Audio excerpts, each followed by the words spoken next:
60, 65절입니다. 유대인들에게 하신 예수님의 긴 말씀을 듣고 난 후 제자들은 이 말씀이 어렵다고 합니다. 과연 누가 이 말씀을 이해할 수 있을지 모르겠다고 서로 수군거리죠. 이 말씀은 예수님이 생명의 떡이라는 것, 그리고 그의 살과 피를 먹고 마셔야 영생을 얻는다는 말씀일 것입니다. 그들의 이성적인 그리고 욕망으로 가득 찬 관점으로는 예수님 말씀을 깨달을 수 없었습니다. 그래서 예수님은 자신을 따르는 제자들 중에 믿지 않는 자들이 있다고 하십니다. 그 중에 심지어 예수님을 팔 자도 있었습니다. 예수님은 이 모든 사실을 알고 계셨죠. 그들은 제자지만 제자가 아니었습니다. 믿는다고 하지만 참 믿음을 가진 것이 아니었습니다. 예수님을 따르는 제자들의 이런 불신앙은 2장 23, 25절을 생각나게 합니다. 예수님은 자신을 믿는 유대인들을 신뢰하지 않으셨는데 왜냐하면 그들의 마음을 아셨기 때문이죠. 분명한 점은 믿음은 하나님의 선물이요 하나님의 주권에 속한다는 것입니다. 구원에 있어서 하나님의 절대적인 역할이 다시 언급됩니다. 하나님의 역사가 아니면 아무도 예수님께로 올 수가 없습니다.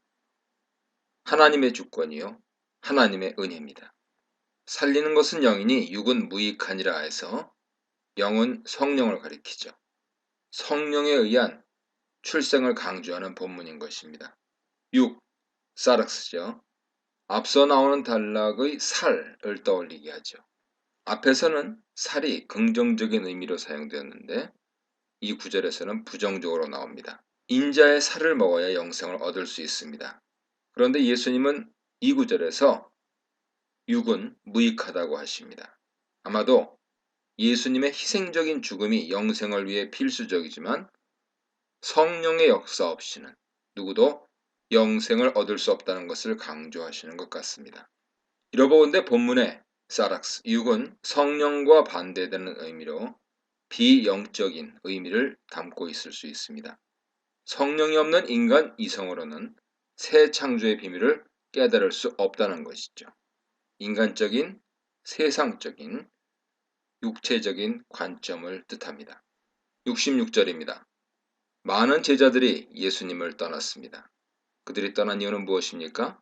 먼저 예수님 말씀을 이해하지 못하는 영적 무지 때문이죠. 예수님 전하시는 하늘 진리를 깨닫지 못했습니다. 예수님이 하늘에서 오셨다는 것도 그의 죽음을 믿어야 영생을 얻는다는 사실도 이해하지 못했습니다. 둘째, 그들이 예수님을 떠난 이유는 욕심 때문이었습니다. 그들이 생각하는 나라와 예수님이 세우시는 나라는 달랐습니다. 오병이어의 기적을 경험한 그들은 예수님을 자신들의 왕으로 세우려 했죠. 그러나 그들이 예수님을 따랐던 이유는 표적으로 말미암는 참 믿음이 아니었습니다.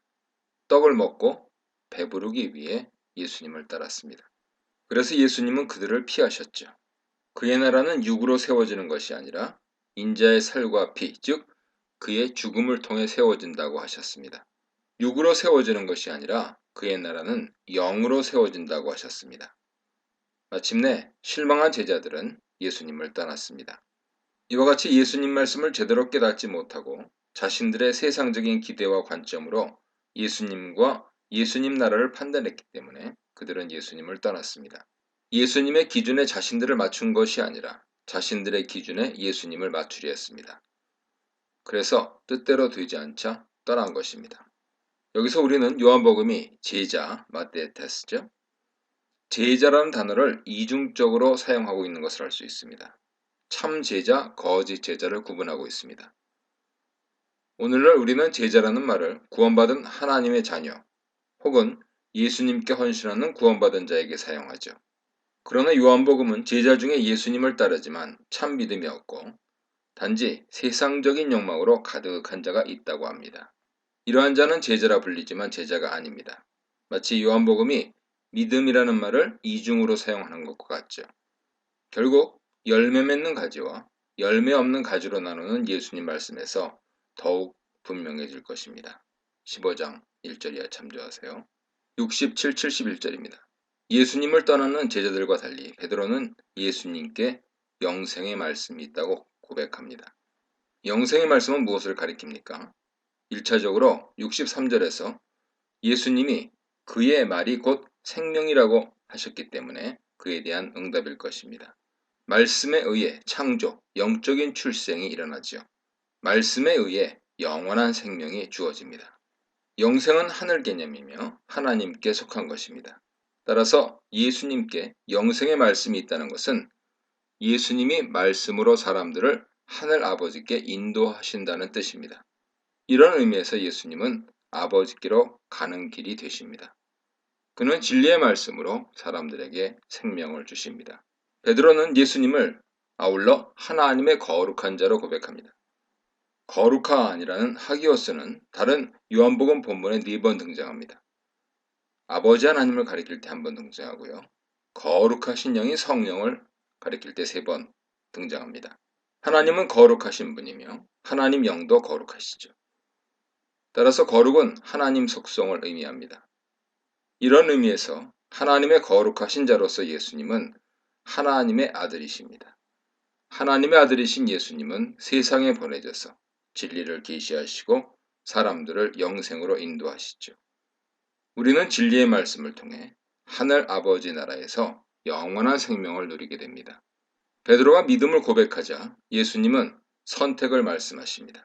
12제자는 예수께서 선택하신 자들입니다. 구약에서 이스라엘은 하나님의 선택받은 자들이었습니다. 하나님의 선택은 이스라엘 노력, 행함으로 말미암지 않았습니다. 언약에 신실하신 하나님 사랑에 의해 그들은 선택받았습니다. 신약에서 12사도는 예수님의 선택을 받은 자로 묘사됩니다. 교회는 예수 그리스도 안에서 하나님의 선택을 받은 사람들입니다. 요한복음에서 제자들은 예수님 선택을 받은 자들로 일컬어집니다. 제자들이 예수님을 선택한 것이 아니라 예수님이 그들을 선택하셨다는 것을 강조합니다. 이 단락에서도 그런 의미가 나타나죠. 하나님의 주권적인 선택에 대해 65절에 이미 언급되었고 70절에서 다시 강조됩니다. 원어 본문도 그런 뉘앙스를 띠죠. 69절에 나오는 베드로 고백에서는 인칭대명사 우리가 추가되어서 제자들의 믿음이 강조됩니다. 그런데 70절에서 예수님은 에고, 내가라는 인칭대명사와 함께 자신의 선택이 중요하다는 것을 강조하시죠. 베드로 신앙 고백은 그의 위대한 믿음으로 보일 수 있으나 예수님은 베드로 믿음이 사실은 예수님의 선택의 결과임을 나타내신 것입니다. 이러한 제자들에 대한 예수님 혹은 하나님의 주권적인 선택에 대한 강조는 공관복음도 일관되게 증언합니다. 따라서 구약과 신약은 한 목소리로 하나님의 주권적이며 은혜로운 선택을 강조하죠. 믿음은 내가 선택하고 결단하는 것이지만 근원적인 의미에서 이것은 하나님 선택이요 하나님의 선물입니다. 이 문단에서는 무지와 무너짐, 무지와 떠남, 말씀과 따름에 대해 묵상해 보시기 바랍니다.